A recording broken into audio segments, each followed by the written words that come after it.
하나님의 말씀을 보겠습니다. 구약 성경입니다. 사무엘상 말씀입니다. 구약 성경 사무엘상입니다. 제가 가지고 있는 성경으로는 412페이지입니다. 412페이지 사무엘상 3장입니다.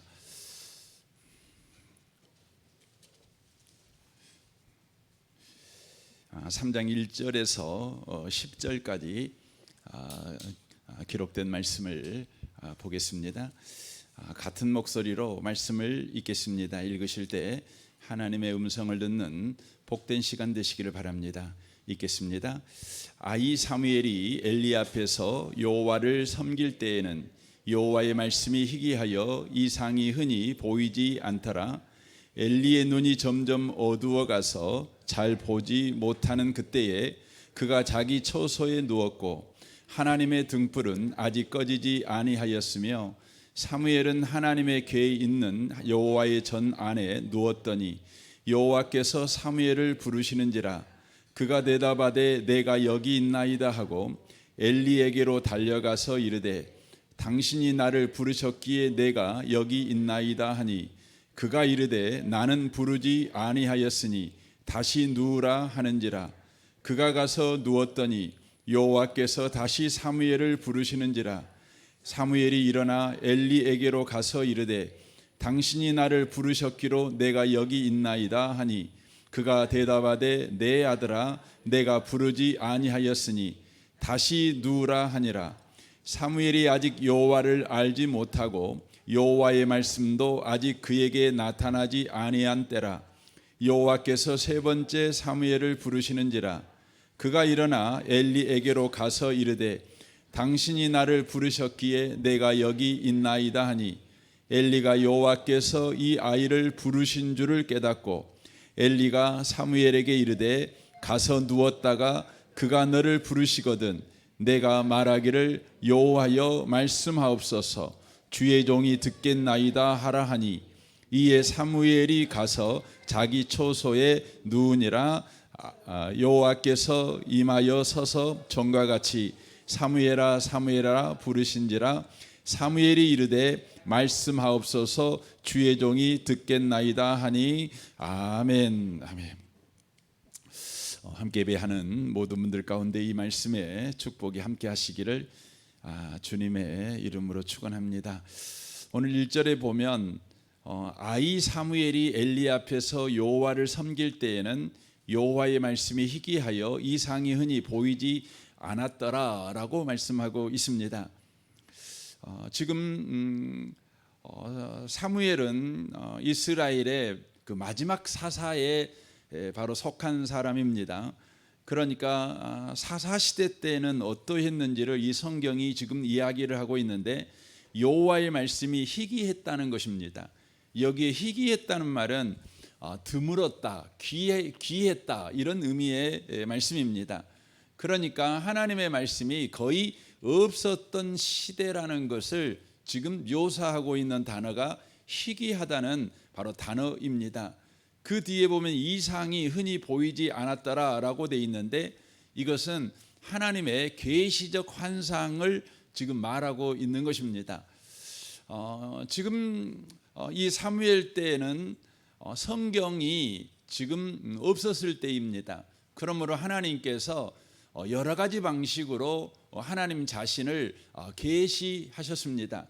구약에 보면 꿈을 통해서도 하시고 또 짐승을 통해서도 말씀하시고 또 나무 안에서 말씀하시기도 하시고 이런 방식으로 우리 하나님은 하나님 자신을 계시하셨던 것을 우리는 구약을 통해서 보게 되는데 이 사사시대 그러니까 사무엘이 아이였을 때에는 하나님의 말씀이 전혀 들리지 않았다고 하는 것입니다. 하나님의 말씀이 들리지 않은 시대 여러분이 지금 그리스도인으로서 삶을 살아가고 있는데 여러분이 예배를 드려도 하나님의 말씀이 들리지 않고 또 삶을 살아갈 때에 여러 위기를 만나고 근심 어린 삶의 문제를 만났어도 하나님의 말씀이 하나도 생각이 안 난다. 여러분 그럴 때 얼마나 답답하겠습니까? 여러분 기도하려고 눈을 감았는데 하나님의 말씀이 생각이 하나도 안 나는 것입니다. 어두컴컴한 것입니다. 이것은 아주 심각한 것입니다.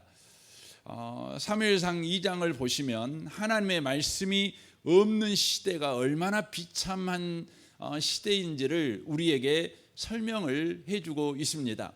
여전하게 성막이 있었습니다. 법궤도 있었습니다. 하나님 앞에 예배 드리는 예배 의식도 있었고 제사 의식도 있었고 기도도 있었고 대제사장도 있었고 또한 제사장들도 있었고 레위인들도 있었지만 하나님의 말씀이 없자 사무엘상 2장에 보면 네 가지의 비참한 상황이 일어나는 것을 우리가 살펴볼 수 있습니다. 12절에 보면 바로 엘리의 두 아들인 이 사람들도 제사장이지요.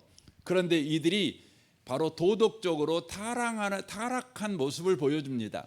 그래서 성경은 이 사람들을 뭐라고 가르치냐면 불량한 자라고 그렇게 표현을 하고 있는 것을 바로 보게 됩니다. 하나님의 말씀이 없으면 사람이 불량해집니다. 이 불량해진다는 의미는 어떤 의미냐면 하나님께서 사람을 하나님의 형상을 가진 존귀한 자로 만들었는데 하나님의 형상을 가진 그 존귀함대로 인생을 바로 살아가지 않습니다. 행동도 언어도 그렇게 구사하지 않습니다. 그 사람이 행동하는 걸 보면, 그 사람이 말하는 것을 보면 하나님의 사람, 하나님 닮은 사람이라는 것을 도무지 알 수가 없습니다. 어떤 사람으로 보이게 되는 겁니까? 바로 짐승처럼 보입니다. 행동하는 것 보면 짐승처럼 보이는 것입니다. 지금 엘리의 아들 두 아들은 제사장입니다. 오늘날로 그 빗대어 말을 한다면 그 목사입니다. 목사 아들이 아니라 목사입니다. 뭐 부목사 정도 되겠죠. 그런데 그 사람들이 불량한 사람입니다. 하나님 닮은 언행을 하지 않고 짐승 닮은 언행을 했다는 것이죠. 왜 그랬습니까? 하나님의 말씀이 없으니까. 직분은 있는데 하나님 말씀이 없는 것입니다. 나이도 그럴싸하게 먹어서 나이도 먹었는데 그래서 사람들이 볼 때 어른입니다. 지도자입니다. 그런 직책과 지위를 가졌는데도 하나님의 말씀이 없으니까 지도자답게 못 사는 것이죠. 어른답게 못 사는 것이죠. 제사장답게 못 사는 것입니다. 사랑하는 성도 여러분, 말씀이 없으면 저와 여러분은 존귀함을 잃어버린다는 것을 절대 놓치지 마셨으면 좋겠습니다. 우리가 삶을 살아가다 보면 우리는 말씀이 없는 그리스도인들을 우리가 만나게 되지요. 뭐 그분이 목사님일 수도 있고 장로님일 수도 있고 뭐 권사님일 수도 있고 뭐 안수집사님일 수도 있지요. 뭐 교회를 40년 다녔네, 50년 다녔네, 본인이 뭐 4대째 신앙을 가졌네, 뭐 이런 이야기를 하는데 그 사람의 행동을 보면은요, 예수 믿는 사람이라고 생각할 수가 없어요. 왜 그런 행동을 할까요? 하나님의 말씀이 없기 때문에 그렇습니다. 저는 여러분을 축복합니다. 하나님의 말씀이 여러분의 심령이 항상 충만하시길 바랍니다. 하나님의 말씀이 없으면 사람이 불량해져요. 존귀함을 잃어버려요. 귀함을 잃어버려요. 그래서 여러분 하나님 말씀 없는 사람은요 세상도 그냥 막대하는 것입니다. 막대하는 것이죠. 여러분 옛날에는 그 어디 가갖고 그 목사님이시다 그러면은요 사람들이 다 믿든 안 믿든 귀하게 봤어요. 장로님이시다 그러면은요 그냥 다 귀하게 봤어요. 그냥 이분은 믿을 만한 분이셔. 그래서 그냥 사업하는데 계약서 그냥 믿고 그냥 쓰는 것이죠. 우리 그랬습니다. 근데 요즘은요 목사네 장로네 그러면은요 더 의심합니다. 왜 그럴까요? 요즘 시대가 바로 말씀이 없는 시대가 되어버렸기 때문에 그래요. 여러분은 늘 여러분 자신을 살펴봐야 돼요. 내 행동 속에 하나님의 말씀이 있는가? 내 언어 속에 하나님의 말씀이 있는가? 내 계획 속에 하나님의 말씀이 있는가? 내 기도 속에 하나님의 말씀이 있는가? 내가 예배드릴 때 하나님의 말씀으로 충만한가? 내가 봉사할 때 하나님의 말씀에 바로 이끌림, 그 말씀이 충만해서 흘러넘쳐서 봉사하고 있는가? 날마다 점검해 보셔야 되는 것입니다. 두 번째로 말씀이 없으면 어떤 일이 벌어집니까? 12절 이하부터 17절에 보면은요, 예배가 파괴됩니다. 이 두 아들이 어떻게 하냐면, 이 예배를 어떻게 쓰냐면 자기들이 더 좋은 고기를 먹는 기회로 삼습니다. 하나님 앞에 제사 드리는 음식을, 제사 드리는 것은 하나님 앞에 번제로 다 태워 드리는 거 아닙니까? 그런데 거기에서 제일 좋은 부위는요, 따로 떼어가다가 자기들이 먹는 겁니다. 그러니까 예배가 뭐가 되는 거죠? 자기 욕망을 위해서 이용해 먹는 것입니다. 예배를 이용할 정도면 이 사람은 어떤 사람이에요? 하나님을 무시하는 사람이 있죠. 하나님을 멸시하는 사람이 있죠. 여러분, 하나님의 말씀이 없는 사람은 하나님을 무시해서요, 예배도 기도도요, 자기 욕망을 위해서 여러분 사용한다는 걸 놓치시면 안 돼요. 자기의 이익을 위해서 사용해요. 자기의 자랑을 위해서 사용하지요. 자기의 권력을 강화하기고 자기의 영향력을 강화하는 일에 여러분 예배도 기도도 봉사도 여러분 쓰는 겁니다. 왜요? 하나님 말씀이 없으니까 하나님을 무시해요. 하나님을 멸시해요. 여러분, 말씀이 없었던 시대의 제사장이었던 엘리의 두 아들이 바로 그랬다는 것입니다. 22절에 보면 그들은 성적으로 타락했습니다. 여러분, 이 성막에서 돕는 역할을 하는 여인을 바로 강간했습니다. 그래서 성전을 더럽히는 일을 하고 있는 것을 보게 됩니다. 이건 무엇을 의미하는 것입니까? 하나님의 말씀이 없으면은요, 사람을 귀하게 여기지 않아요. 그가 어린아이든지 그가 이성이든지 그가 노인이든지 그가 장애인이든지 그가 돈 있는 사람이든지 돈 없는 사람이든지 그가 사회적 지위를 가졌든지 지위를 갖고 있지 않든지 간에 하나님의 말씀이 없으면은요, 여러분, 사람을 귀하게 여기지 않고 사람을 이용합니다. 꼭 이용합니다. 엘리의 이 두 아들은요, 말씀이 없으니까 여러분 사람을 이용합니다. 특별히 이성을요, 성적 대상으로만 생각하는 것이죠. 여러분, 제사장이 되려면 기본적으로 30살이 넘어야 합니다. 그 말은 어떤 의미냐면 가정을 가지고 있어야 된단 말이에요. 근데 가정을 가지고 있는 자가 지금 여러분 간음을 하고 있는 거죠. 하나님의 말씀이 없으니까 욕망이 그냥 자기를 사로잡을 때 어떻게 할 방법이 없는 것입니다. 사람을 이렇게 하찮게 여기는 거죠. 자기의 욕망의 대상으로 여기는 것입니다. 여러분, 여러분과 제가 가지고 있는 사회적 지위가 혹은 교회에서의 신앙적 어떤 직분이 여러분과 제가 바로 사람을 귀하게 여기게 만드는 삶을 살게 만드느냐? 절대 그럴 수 없습니다. 오직 하나님의 말씀만이 여러분 사람을 귀하게 여깁니다. 귀하게 여깁니다. 여러분 사람이 여러분의 눈에 없으십니까? 여러분의 안중에 없으십니까? 여러분 기분만 있어요. 여러분 기분이 나쁘면 그 사람이 누구이든지 그냥 뭐 전라도 말로 그냥 져서버리는 거죠. 그냥 막 말해버리는 거예요. 왜 그래요? 하나님 말씀이 없어서 그렇습니다. 여러분을 축복합니다. 여러분에게 항상 하나님의 말씀이 충만하시기를 바랍니다. 그래서 어떤 사람을 보든지 그 사람이 돈이 없는 사람이고 또 심한 장애를 앓고 있고 그 사람이 보기에 사회적으로 영향력도 없는 사람이고 쓸모도 없는 사람일지라도 우리는요, 사람을 귀하게 여겨야 돼요. 언제 그럴 수 있다고요? 오직 하나님의 말씀이 우리 가운데 있을 때만 그럴 수 있다고 하는 것입니다. 네 번째로 하나님 말씀이 없으면 어떻게 됩니까? 23절부터 25절에 보면 엘리의 아들들이 죄를 지었지만 엘리가 그 아들들을 방치하는 것을 보게 됩니다. 이게 무슨 의미의 말이냐면 하나님의 말씀이 없으면은요 회복할 힘이 없다는 거예요. 그러니까 홍수에 떠내려가는 통나무처럼 그냥 떠내려가는 것입니다. 죽어버렸으니까. 여러분 말씀이 없으면 죽은 것이죠. 그러니까 세상의 풍속에, 세상의 유행에, 세상이 원하는 것을 향해서 그러면 안 돼.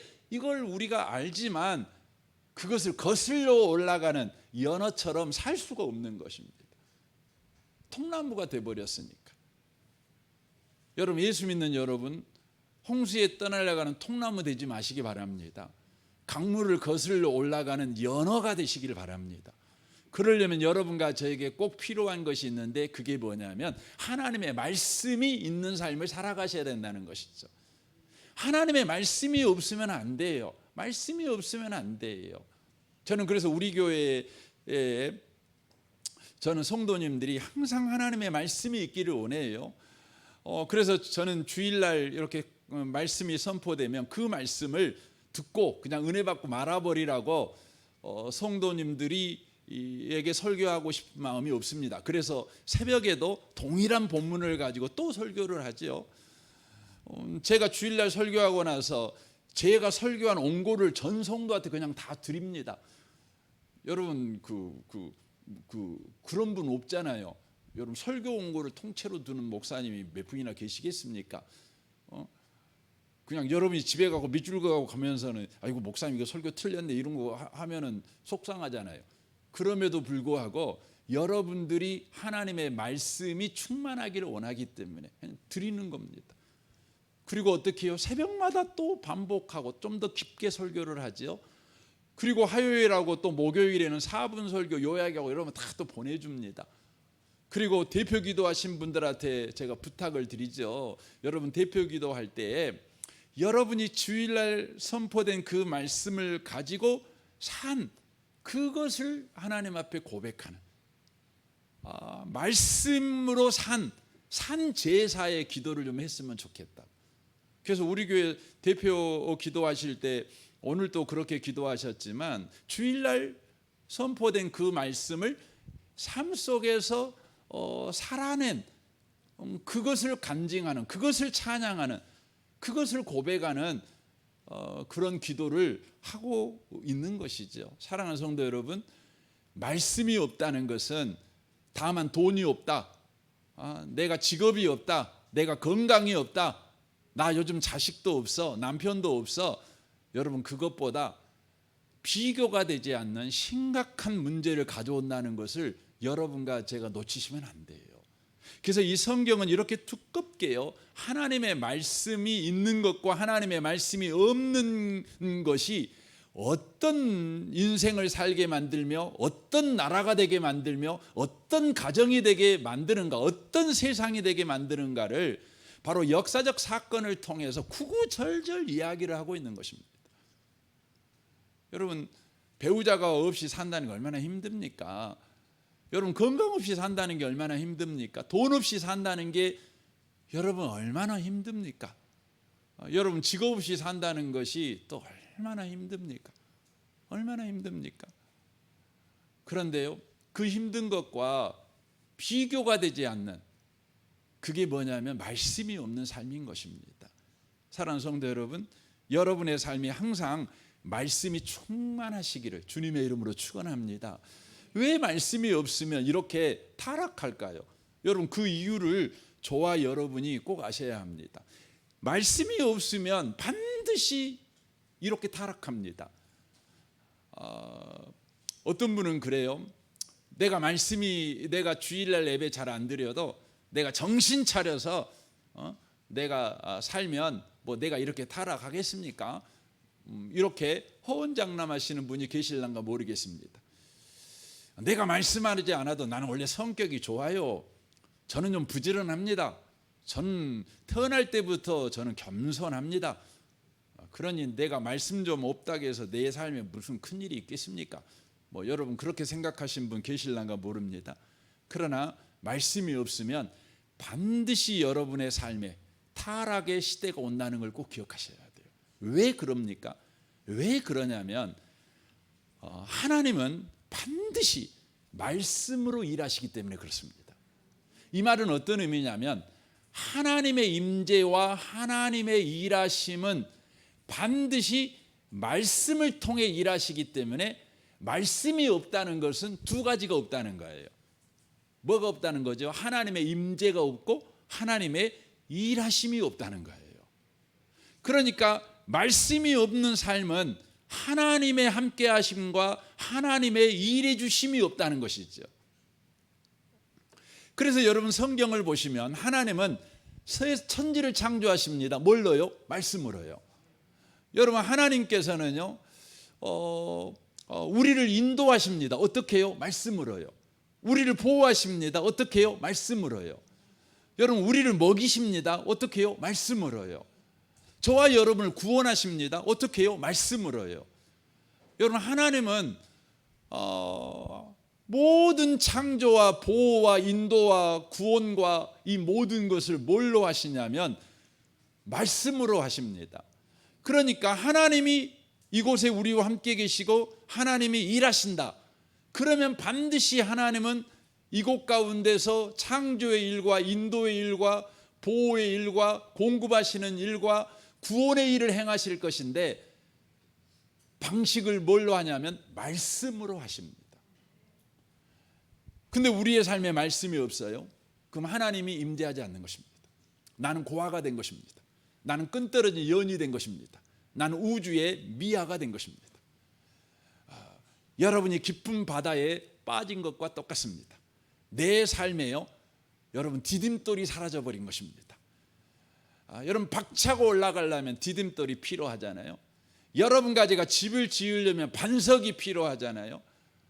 여러분이 아무리 겸손한 사람이어도요 겸손하려면 겸손하게 하는 추진력이 여러분에게 주어져야 되는 것입니다. 여러분이 아무리 성격이 좋아도 여러분 좋은 성격대로 살아가려면 여러분과 저에게는 그럴 힘이 공급돼야 되는 것입니다. 여러분 그것이 누굽니까? 하나님이십니다. 이 말씀이 없다는 것은 그 하나님이 우리 가운데 없다는 것입니다. 그 하나님이 우리 가운데 일해주지 않는다는 것입니다. 그러므로 내 인생은 나 혼자 있고 나 혼자 일한다는 것이지요. 여러분 에레미야 2장에서 말씀하잖아요. 인간의 죄가 뭡니까? 인간의 죄라고 하는 것, 악이라고 하는 것은 바로 생수의 근원 되신 하나님을 버린 것이죠. 그리고 뭐예요? 스스로 웅덩이를 판 것입니다.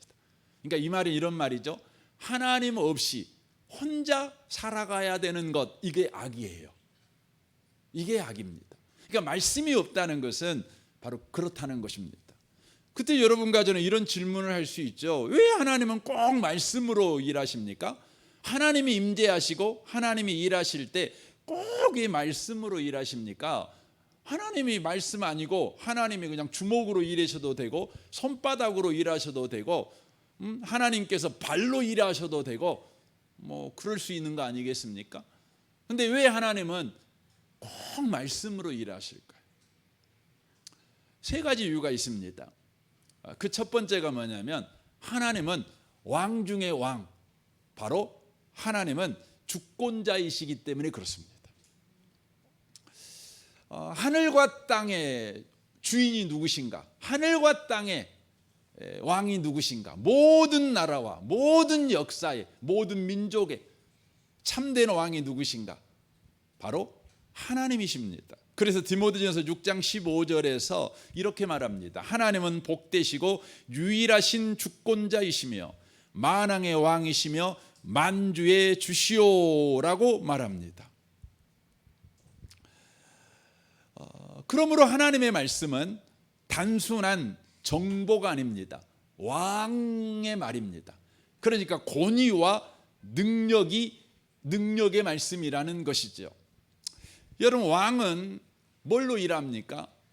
왕이 손으로 일할까요? 발로 일할까요? 아니에요. 왕은 말로 일합니다. 왕은 말로 일하는 것이죠. 그러니까 하나님이 왜 말씀으로 일하시는가? 하나님은 주권자이시고 왕이시기 때문에 그렇습니다. 그래서 말씀으로 하시는 것입니다. 그래서 시편 33편 9절은 이렇게 말합니다. 한마디 주님의 말씀으로 모든 것이 생기고 주님의 명령 한마디로 모든 것이 견고하게 제자리를 잡았다라고 말합니다. 하나님은 손으로 성벽을 쌓은 분이 아니십니다. 대신 말씀으로 바로 성벽을 쌓는 분이십니다. 역사를 움직이시는 분이십니다. 우리 하나님께서 출애굽을 이스라엘 백성에게 하게 하시죠. 어떻게 하십니까? 가라 하십니다. 그러니 바다가 갈라지는 것입니다. 우리 하나님이 친히 와서 바닷물을 퍼서 바다를 가르시는 것이 아니라 하나님은 왕이시니 모든 창조주의 창조주이시고 또한 주권자이시니 바로 그분이 말씀하니 바다가 갈라지는 것입니다. 광야에서 만나와 메추라기를 우리 하나님은 주셨는데 어떻게 주십니까? 메추라기를 잡아다가 갖다 줍니까? 아닙니다. 하나님이 말씀하시니 만나가 내려오고 메추라기가 떨어지는 것입니다. 시편 119편 105절에 이렇게 말합니다. 주의 말씀은 내 발의 등이요 내 길의 빛이니이다 라고 말합니다. 왕이 지시하면 여러분 나라의 방향이 그쪽으로 정해집니다. 오늘날도 그러잖아요. 대통령이 국무회의 때 말을 합니다. 나 이렇게 나라를 경영할 것입니다. 국무위원들 모두 다 제가 말하는 방향으로 행정을 하십시오. 돈을 그쪽 방향으로 쓰십시오 라고 말을 합니다. 그러면 여러분 나라의 방향이 바뀌어져 버려요. 대통령의 말에 나라가 인도를 받지요. 여러분 하나님은 우리를 어떻게 인도하십니까? 말씀으로 인도하셔요. 말씀으로. 사랑하는 성도 여러분, 하나님은 왜 말씀으로 일하십니까? 왜 하나님은 말씀으로 우리를 인도하십니까? 왜 하나님은 말씀으로 우리를 구원하십니까? 왜 하나님은 말씀으로 우리의 모든 필요를 공급해 주십니까? 바로 왕 중의 왕이시기 때문에, 주권자이시기 때문에 그러는 것입니다. 두 번째로 왜 하나님은 말씀으로 일하실까요? 바로 그 이유는 하나님의 성품이 신실하기 때문에 그렇습니다. 사람은 말을 자꾸 바꾸지요. 그러니까 사람의 말은 사실 신뢰할 수가 없지요. 그래서 계약서를 쓰는 거지요. 그래서 여러분 좋은 국가는요, 뭐가 있습니까? 계약을 하면 강제로 이행하는 강제성을 가진 국가가 여러분 좋은 국가인 겁니다. 그래서 여러분 사람들이 서로 말을 해갖고 신뢰를 못 하겠으니까 계약서를 이렇게 쓰잖아요. 그러면 계약서를 어기면 어떻게 해요? 국가가 개입해가지고 계약서 어긴 사람들은 사기죄로 감옥에 넣어버리는 거예요. 여러분 그런 국가가 좋은 국가입니다. 그러니까 인간이라는 것은 약속을 지키기를 원하지만 약속을 못 지키는 경우가 많지요. 그래서 전 세계에서 여러분 사기를 가장 많이 치는 나라 중에 하나가 어느 나라예요? 우리나라예요. 여러분 한 해 일본은 한 2만 명 정도 사기 쳐갖고 감옥에 가는데 우리나라는 여러분 그 사기에 관련된 재판건이 거의 100만 건에 육박한답니다. 여러분 엄청나죠? 그러니까 여러분 이런 말까지 하면 좀 그래도 부인은 믿으십시오. 예, 여러분 남편은 그래도 믿으십시오. 하지만 요즘 그 TV 보면 못 믿을 부인도 많고 못 믿을 남편도 많더라고요. 예. 그거 끔찍합니다. 그런데요, 하나님은 왜 말씀으로 일하시느냐? 하나님은 말씀하시면 반드시 책임을 지셔요. 하나님은 속성 자체가 신실해요. 그러니까 하나님은 말씀으로 일하셔도 돼요. 그래서 민수기 23장 19절에 이렇게 말하지요. 하나님은 사람이 아니시니 거짓말을 하지 아니하시고 인생이 아니시니 후회가 없으시도다.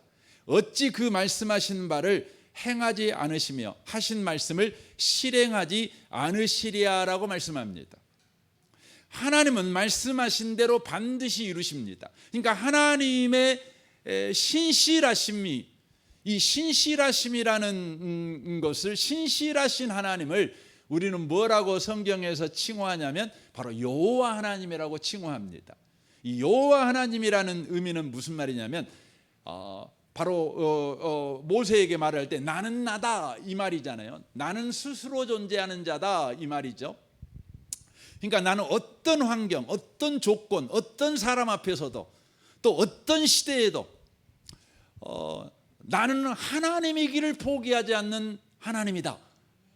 나는 항상 하나님이다. 이게 뭐냐면 여호와예요. 여호와. 여러분 그게 되려면 여러분 뭐가 돼야 돼요? 약속을 지키셔야 돼요. 그래서 하나님은요 어떤 경우에도 어떤 사람에게도 어떤 시대에도 어떤 환경에도 어떤 조건에도 우리 하나님은요 반드시 말씀을 지키십니다. 그래서 여러분 그런 까닭에 하나님은 말씀으로 일하십니다. 그러니 얼마나 좋습니까? 하나님이 말씀으로 일하신다. 이것이 여러분 우리가 하나님을 찬양하고 또 하나님을 우리가 신뢰할 수 있는 이유가 되는 것입니다. 그래서 여러분이 예배 시간마다 하나님의 말씀을 듣잖아요. 이것이 여러분과 저에게 얼마나 놀라운 일인지, 여러분 얼마나 기대해도 되는 일인지 여러분과 저에게 복 중의 복인 것입니다. 왜냐하면 하나님의 말씀이 우리에게 선포되잖아요. 그럼 우리가 들은 말씀대로 하나님은 그렇게 일하실 것이니까. 그러니까 여러분과 제가 예배 시간을 그냥 허퉁으로 그냥 보내지 마세요. 예배 시간에 여러분과 제가 인생 판도를 바꿔버릴 기회가 내게 왔다. 내 인생의 역전의 기회가 왔다. 이런 기대와 소망을 가지고요. 여러분 하나님 말씀을 들으세요. 그리고는 그 들은 말씀을요. 여러분 집에 가가지고요. 잘 보이게 기록해 놓으세요. 그리고 하나님 앞에 계속해서 여러분 그 말씀을 붙잡고 기도하는 겁니다. 하나님은 신실하시니 이 말씀을 이루실 줄 믿사오니 이 말씀을 언제 이루시겠습니까? 언제 이루시겠습니까? 주여 이 말씀을 이루어 주십시오. 여러분에게 하나님의 말씀이 이루어지는 날이 바로 여러분의 인생이 뒤집어지는 날일 줄 믿습니다. 하나님의 말씀대로 여러분의 인생이 바로 되어지게 될 때 그날이 바로 기적의 날이 되어질 줄 믿습니다. 이사야 55장 11절에 이렇게 말합니다. 내 입에서 나가는 말도 이와 같이 헛되이 내게로 돌아오지 아니하고 나의 기뻐하는 뜻을 이루며 내가 보낸 일에 형통함이니라 라고 말씀하고 있습니다. 세 번째로 하나님은 왜 말씀으로 일하실까요? 그 이유는 하나님은 우리와 인격적 관계를 맺기를 원하시기 때문에 그렇습니다. 하나님은 능력으로 얼마든지 일하실 수 있죠. 그러나 하나님께서는 왜 말씀으로 일하시냐면 바로 우리와 인격적 관계를 맺기 위해서 바로 말씀으로 일하시는 것입니다. 여러분 인격적 관계 이 말이 뭡니까? 하나님이 나를 존귀하게 여기는 거죠. 그리고 또한 우리가 하나님을 존귀하게 여기는 것이죠. 여러분 부부간이 서로 존귀하게 여긴다. 인격적 관계다. 이걸 어떻게 합니까? 그것은 아내의 말이 남편의 마음에 있고 남편의 말이 아내의 마음에 있는 거예요. 그렇죠? 이게 인격적 관계예요. 그래서 성경 요한복음 15장 15절에 보면 하나님께서 저와 여러분에게 어떤 관계를 원하시는지를 이렇게 말씀합니다. 나는 포도나무요 너희는 가지라. 그가 내 안에 내가 그 안에 거하면 사람이 열매를 많이 맺나니 나를 떠나서는 너희가 아무것도 할 수 없음이라. 사람이 내 안에 거하면 가지처럼 밖에 거하지 아니하면 가지처럼 밖에 버려져 마르나니 사람들이 그것을 모아다가 불에 던져 사르느니라. 그러니까 하나님이 우리를 예수 믿게 하신 이유가 뭐냐면 우리가 하나님 안에 또 하나님이 우리 안에 예수님이 우리 안에 우리가 예수님 안에 바로 있는 관계를 갖기 위해서죠. 근데 그것이 참 이해하기 어렵죠. 뭐 어떻게 해야 예수님이 내 안에 있는 거고 내가 예수님 안에 있는 관계입니까? 이런 질문을 하게 되겠죠. 이 질문에 대한 대답이 7절입니다. 보세요. 너희가 내 안에 거하고 내 말이 너희 안에 거하면 그렇게 돼 있어요. 예수님 안에 내가 거하는 게 뭐죠? 그게 뭐냐면 예수님 말이 내 안에 들어온 거예요. 내 안에 있는 거예요. 그게 뭐예요? 예수님이 내 안에 있는 거예요. 예수님과 바른 관계 가운데 있는 거죠. 그리고 또 놀라운 거 뭐죠? 그 다음 말이에요. 무엇인지 원하는 대로 구하라 그리하면 이루리라 이렇게 말하죠. 이 말이 뭐냐면 네 말이 내 안에 있어 그 말이에요. 여러분, 여러분의 말이 예수님 안에 있다는 거 믿으시기 바랍니다. 그 말이에요. 그러니까 내 말이 네 안에 있으면 네가 내 안에 있는 것이고 네 말이 내 안에 있으면 네가 내 안에 있는 거야. 내가 네 안에 있는 거야. 이 말이죠. 그러니까 나는 너와 어떤 관계를 갖기로 하냐면 내 말이 네 안에 있기를 원하고 네 말은 내 안에 있기를 원해. 그 말이에요. 그래서 여러분, 네가 무엇인지 원하는 대로 구하라 그러면 내가 들어준다. 이 말이 뭐예요? 네 말이 내 안에 있다. 그 말이죠. 나는 네 말을 허퉁으로 듣지 않아. 네 말을 무시하지 않아. 네 말을 내가 듣고 그냥 다음날 잊어먹어 버리지 않아. 나는 네가 한 말을 반드시 너의 삶에 대답해 주는 자야. 응답해 주는 자야. 바로 이런 관계를 맺고 싶어.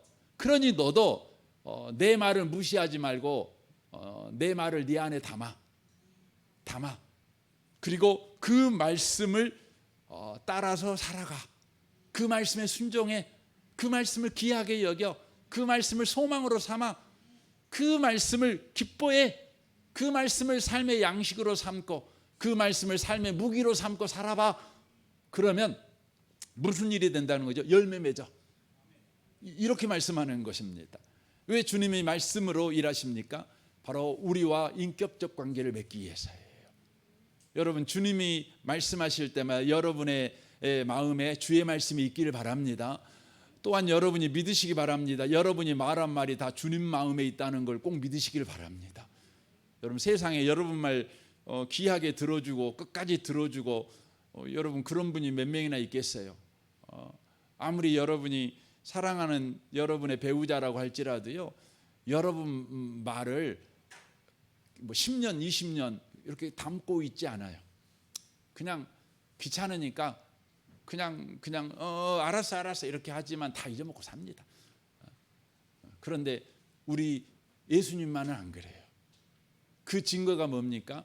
예수님께서 말씀으로 일하신다는 거죠. 하나님이 말씀으로 일하신다는 것입니다.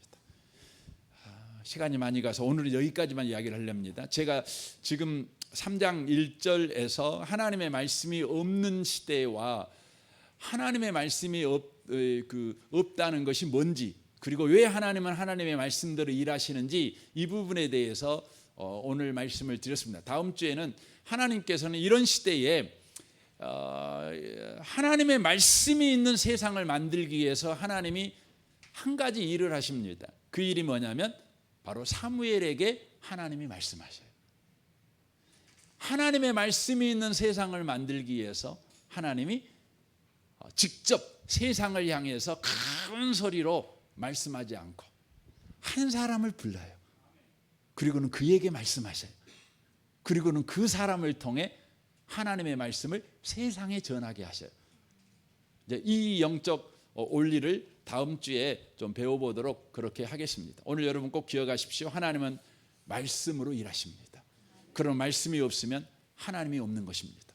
말씀이 없으면 하나님이 일하지 않고 나 혼자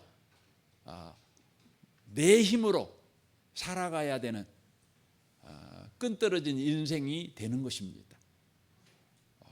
이 밤에 오신 복 있는 성도 여러분, 하나님의 말씀이 여러분의 삶에 충만하시기를 언제나 구하고 하나님 말씀 앞에 언제나 귀가 열려 말씀을 듣는 은혜가 있도록 여러분이 그렇게 예배 생활을 해가는 복 있는 분들이 다 되시기를 주님의 이름으로 축원합니다. 아멘. 우리 같이 이 시간 기도하겠습니다.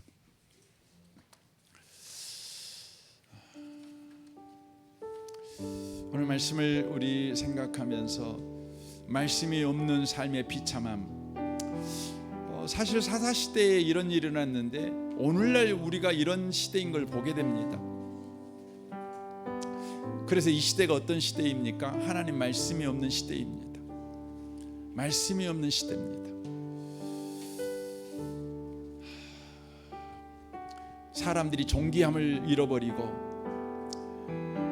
하나님을 수단으로 사용하는 세상이 되어버렸고 사람을 욕망의 도구로 씁니다. 회복할 힘이 없습니다. 홍수처럼 홍수에 떠내려간 통나무가 되어버렸습니다. 여러분 자신을 돌아보십시오. 주님 말씀이 우리 가운데 있기를 원합니다. 여러분 구하시면 좋겠습니다. 특별히 이번에 우리가 내일부터 이렇게 우리 가족 수양회를 수련회를 합니다. 이번에는 온전히 12시간 동안 말씀만 읽는, 또 2시간 동안 말씀으로 기도하는 그 말씀의 수련회를 이번에 하려고 하는 것입니다. 이번 수련회를 통해서 주님 말씀의 그 맛을 경험하는, 꿀보다 단 그 말씀을 경험하는 그런 은혜의 역사가 있게 하여 주옵소서. 특별히 그분을 놓고 좀 기도해 주시면 좋겠습니다. 우리 좋으신 주님께 이 시간 통성으로 좀 구하겠습니다. 기도하겠습니다. 오 하나님 아버지, 그렇습니다. 말씀이 없는 세상의 타락을 우리가 보았습니다. 말씀이 없을 때에 세상은 비참합니다. 하나님이 없고 하나님의 일하심이 사라진 세상이기 때문에 그렇습니다. 사람이 존귀함을 잃어버리고 하나님을 수단으로 여기는, 사람을 욕망의 도구로 여기는 그런 인생에서 주님 우리가 해방되기를 원합니다. 하나님이 없는 인생, 하나님이 떠나버린 인생 되지 않기를 원합니다. 주님 깊은 바다에서 허우적거리는 인생을 살지 않기를 원합니다. 주님 말씀하시는 하나님, 만주의 주이신 주님, 신실하신 주님, 우리와 인격적 관계를 맺기 원하시는 주님이 말씀하실 때 그 말씀이 우리에게 들리게 하시고 항상 말씀이 우리 가운데 있는 삶을 살아내는 우리가 되게 하시옵소서. 살아계신 하나님 아버지, 우리를 주의 백성으로 부르셨으니 감사합니다. 간절히 원하는 것은 주의 백성답게 항상 하나님의 말씀이 충만해 있는 그런 삶을 우리가 살아가기를 원합니다. 월요일에도 화요일에도 수요일에도 목요일에도 금요일에도 토요일에도 주일에도 우리가 가정에 있든지 직장에 있든지 예배당에 있든지 항상 하나님의 말씀으로 충만한 자가 되기를 원합니다. 하나님의 말씀이 없는 시대의 부패상을 우리가 사무엘상 2장을 통해 보았습니다. 사람의 존귀함을 잃어버리고 하나님을 수단으로 쓰고 예배를 수단으로 쓰며 사람을 욕망의 도구로 대하는 자, 회복할 힘이 없는 자가 되어버리는 그런 비참함을 들었습니다. 주님, 우리 가운데 이런 일이 일어나지 않기를 원합니다. 말씀이 없으면 이런 일은 일어날 수밖에 없다고 성경은 말합니다. 왜냐하면 그것이 곧 하나님이 함께하지 않는 것이요, 하나님이 일해 주시지 않는 그런 인생이 있는 까닭에 그런다고 말씀해 주셨습니다. 주여, 우리 인생에 항상 하나님이 함께 계시고 하나님이 일해 주시는 그 복을 누리는 인생이 되게 하옵소서. 우리가 고아처럼 인생을 살지 않기를 원합니다. 우주의 미아처럼 살지 않기를 원합니다. 깊은 바다에 빠져 허우적거리는 자처럼 살지 않기를 원합니다. 말씀에 충만하여 항상 하나님의 사람으로 계속해서 하나님의 일하심 속에서 인생을 살아내는 우리가 되게 해 주옵소서. 우리 은혜의 복음 교회가 내일부터 이렇게 순수 가족 수양회를 합니다. 주님, 그 일 가운데 주님께서 뜨겁게 역사해 주옵소서. 임재해 주시고 일해 주시옵소서. 그래서 그 수련회에 참여한 어린아이부터 어른에 이르기까지 한 사람도 외에 없이 말씀의 충만함을 경험하게 하여 주옵소서. 말씀의 맛을 경험하게 하여 주옵소서. 꿀송이보다 단 그 말씀의 역사, 그 말씀 때문에 소망이 생기게 하시고 기쁨이 일어나게 하시고 감사가 일어나게 하시며 삶을 살아낼 담대함이 생겨나는 은혜가 있게 하여 주옵소서. 오고 가는 길에 주님께서 사고 없도록 특별하게 주님이 보호하여 주옵소서. 주님만을 경배합니다. 예수님의 이름으로 기도합니다. 아멘.